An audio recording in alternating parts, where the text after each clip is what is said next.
My name is Linh, and I'm the Multilingual Learner Specialist at HCAP. And Paul's going to tell us a little bit more about HCAP is, and then you'll get a sense of that. But I work closely with Paul, and also one of our other colleagues, Marcia Liu, is also in the house. I'm Paul McPherron. It's great to be back at ACERT and in the Lunchtime Seminar. So I think Julie asked us to talk a bit about our research skills program. We've presented, and different members of HCAP have presented on the different things of HCAP before, but today we're going to talk about the research skills program. But just if you go to the next slide, HCAP is focused on serving Hunter College's Asian American student population, not exclusively, but that is the focus of our work.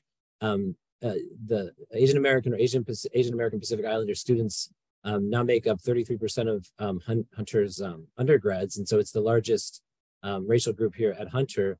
It's always important when thinking about numbers that it's actually quite a diverse backgrounds of students who identify as Asian American or Asian American Pacific Islander, and you see some of the many groups here at Hunter.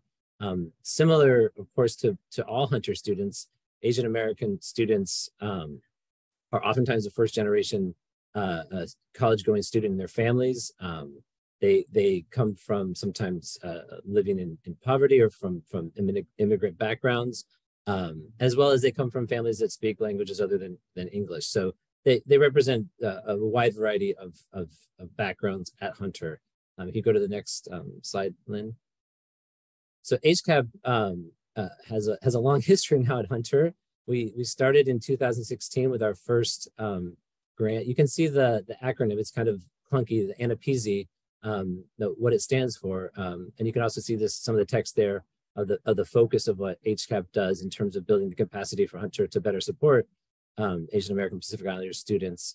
And you see the list then of a lot of we've kind of grown over the years. As Lynn mentioned, Marcia's here. I know Marcia has presented on mental health topics before. I know Caitlin can't be with us today, but she's come and talked about transfer students before. Some of you will see that we collaborate now with BMCC, and the name Gina Cherry is probably familiar to many at ACERT. So we work on a faculty programming that many of you have actually participated in. We're going to do our, I think, sixth iteration of that in June. So if you go to the next slide, Lynn, we just have this big logic model, which shows a variety of people we collaborate with and our activities. And so we can always go into that. It's quite unwieldy, but today we're going to specifically talk about our research skills programs and just the general ideas that our programs are all leading towards these kind of short term income outcomes around student engagement, around knowledge of resources that then lead to the sense of, we talk a lot about student belonging, student identity, and student finding their purpose, which, as research has shown us in lots of different ways, should help students graduate on time and with higher GPAs as listed there in the long-term outcomes. So that's just the quick overview of HCAP. If you just go to the next slide, we're going to talk specifically today about the undergraduate research assistant programs, but we do have other research things like the course we teach and some intensives we do. So we have the research methods intensive undergrad research assistant program, and then a credit bearing research methods class. So today we're really focusing on the undergraduate research, which pairs students with faculty mentors. This usually happens in the summer, and you'll hear from two of our students today and one of our faculty mentors. The general commitments that we ask students to do is that we ask them to do the Hunter's City IRB training if they're conducting research with human subjects. The program runs from June, July, August. There's usually a call out around May, and students apply, and they could apply to work with specific research faculty. So sometimes the faculty have projects, and the faculty will give a general brief blurb about what the project is, and students apply to work with them. That's the case with John Pell.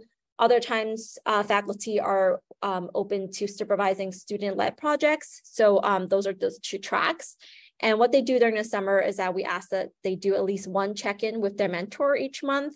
They do one check-in with either me or Marcia Liu, who also coordinates this research program with me. And then the output is that they produce a final piece of scholarly or creative work. So that includes policy briefs, public service announcements, like campaigns, conference posters and research posters. So a lot of it depends on if the research leads to something more creative.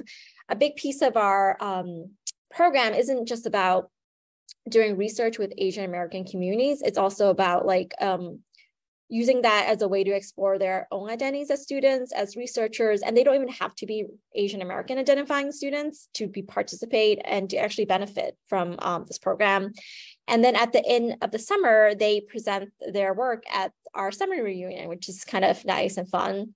I'm going to give you some like examples to give you a range of different projects that have been completed under our program. So this one is actually a literature review. It's anti-Asian American bias in healthcare. So you'll hear from Daniel and John later about it, but this is more of like what we're kind of typically think about when we think about like research into social science, right? A lit review. This is also another lit review. It was with 2 students and a faculty at the School of Medicine at City College, and they did a literature review around substance use prevention among Asian American adolescents. So the review aimed to sort of kind of map out the existing literature and prevention programs targeting Asian American adolescents. So these are pretty things that we're, familiar with when we think about research. Then this one is actually a podcast, and you'll hear from Brittany later. Brittany and I think 3 other students, they work with Biba Fullen, which is faculty at Asian American Studies, and they interview students on their experiences of taking Asian American Studies. Okay. Here we have a website that a student created. The student was exploring how ethnic enclaves could be a way of embodying memory of like ethnic and cultural identity. And the website was a compilation of images and interviews that he did and pictures he took of the Sherpa community out in Woodside, Queens. Okay. Last summer, we did an assessment on the cohort of students. We had about 10 to 12 students, about 6 faculty mentors. And some of the things that students mentioned them getting out of the program was actual like research skills. So they kind of fell into 4 main categories: data collection, analysis, also things around project management, interpersonal skills, and communication. So like, data collection is just literature reviews, analyzing for themes. And another highlight that they talked about was actually mentorship, right? Because we all understand like how important mentorship is for students, especially first gen. So some of the quotes I pulled were felt under these bigger categories, like mentors are here to help you. The student talked about, I was able to experience mentorship for the first time, and it was a really positive experience, right? And it was great knowing I had someone with shared interests to help me learn how to conduct research and explore interesting and important topics. There's a second theme that we also noticed is like mentorship as a give and take. Like what we saw is that students really value these relationships and how they also have to show up, and it's not only the mentor that has to do all the work, right? And that they need to develop better mentoring, like communication skills, and just being better at checking in with everybody. I think that's it for our presentation. So I'm going to stop sharing my screen. We're going to hear from John, Daniel, and Brittany. Is there a preference? Who wants to go first? My name is the aforementioned Daniel. I work with Professor Pell through this program, and the program was a literature review, a scoping review specifically. So that already goes to show that I learned a lot about the different kinds of literature reviews that exist because of my involvement with this project. And the project was specifically doing a literature review of how cognitive biases affect diagnosis of Asian American patients. And this was part of a larger literature review that we were involved in and that I continue to be involved in. And I learned a lot of different things from this, from being involved in this research. One of the things is, all the parts of doing a literature review. So, I was able to create my own research string, and Professor Pell helped me. We did a couple of practice assignments to kind of learn how to use different operators and stuff like that, stuff that I didn't really even know existed beforehand. So that really kind of helped me tailor my research strategy. And then after that, we did review of all the different articles that came out through different phases. So we did the title and abstract review. We did the review of the full text. And what we found was that there's very little research on whether or not cognitive biases affect Asian Americans. There's only really one article that came up in our search, and that one was completely theoretical about how like stuff like the model minority myth or sexualization of Asian women could affect diagnosis. So I really got a lot out of this. Professor Pell was really helpful because I really didn't have a lot of experience in this. And a lot of the skills that I got from this research, I was able to use in other research projects.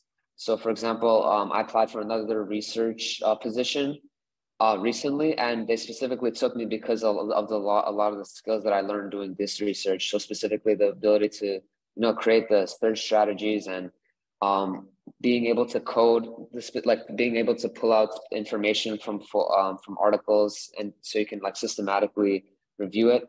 So it was really helpful for me in terms of career development, and also I was able to run the search strategy that I used for my new research with Professor Pell. So it really spoke to how much I can depend on him, just not in the research that I was doing with him, but in general. So I really got a lot out of it.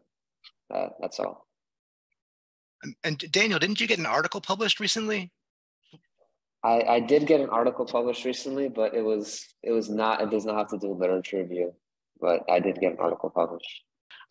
Daniel has just been amazing and humbling to work with. I know he went on to do this research assistantship in law, and he got in touch with me to like bounce ideas for like a search strategy off me, and he was like, "Hey, can you review this search strategy I need to do to address this problem?" And I was thinking like, okay, this is going to be a thing. We're going to have to talk for a while. And he showed me what he was doing. It was perfect. It was like, that's exactly what I would do. And it was just amazing to see him develop these skills. I really just love like the technical aspect of literature searching. It's not like a fascination that I share even with some of my colleagues in librarianship. It's like a really like nerdy, like specific area. So I really appreciate that Daniel like got into this and got so good at it in really a pretty short period of time. We'll also hear from Brittany, who did a more student-led project. But like before we go to Brittany, I just want to follow with Daniel. Did you learn anything about yourself as an Asian American student? Your own identity and stuff. So I'll just do it briefly because we have limited time and all that. I did learn certain things, like the more like identity is partly political. Like there's different categories of Asian Americans, and how like pretty across the board we've been neglected in terms of research. Huge research gaps in medical research at all has been really revealing. So just being able to learn that about my community was really enlightening, and being able to engage in this kind of research. About 2 summers ago, I had the opportunity to work with a professor who acted as my mentor. Her name is Professor Fuyan. And along with 2 other students, we worked together over the summer to conduct outreach as well as interviews with about 10 other students from the Hunter community. And that is what culminated into the Seen, Heard, and Found podcast. And basically our motivation for why we wanted to do this research was to really have a deeper understanding of the impact the courses from Asian American Studies have had on these students, both personally and academically. And when I first applied for this opportunity, it was because I had no prior research experience before, and I had been in HCAP for about a year or so. So I just took this opportunity to develop myself further as a student and a researcher. And it was definitely a learning curve. I didn't know anything about research, but thankfully with the help of Professor Fuyan and everybody else from HCAP, basically, I was able to just really get a handle of things and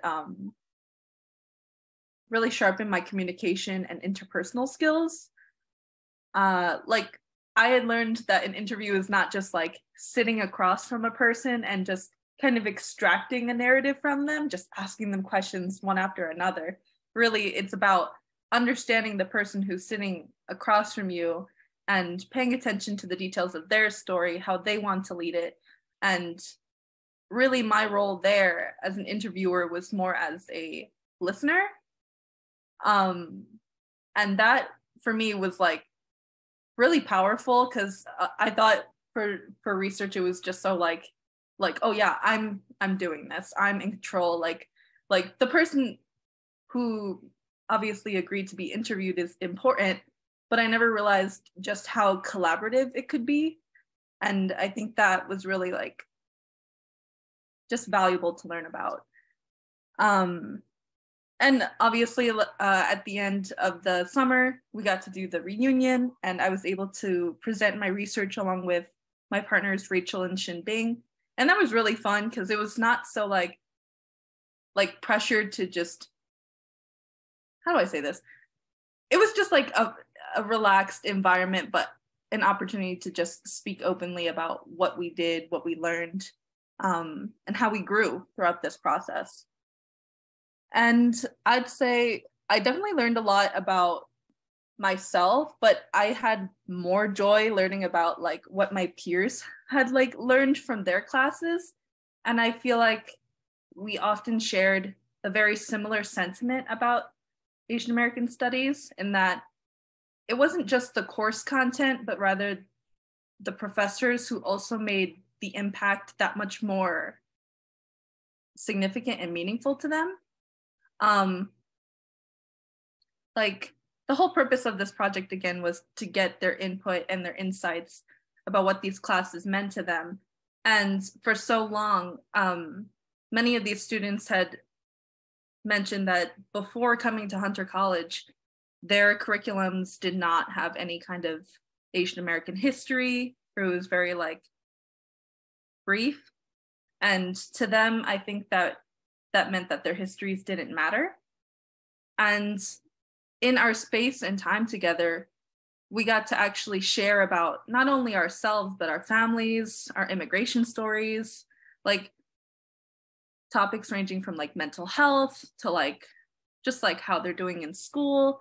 And it was really, because everything was still like virtual, everything was conducted virtually, that a lot of students felt like these courses were their way to like grow their own community. And by doing these interviews and the podcast, they felt like they healed a part of themselves, and like they felt more understood. So I thought that was really, really valuable.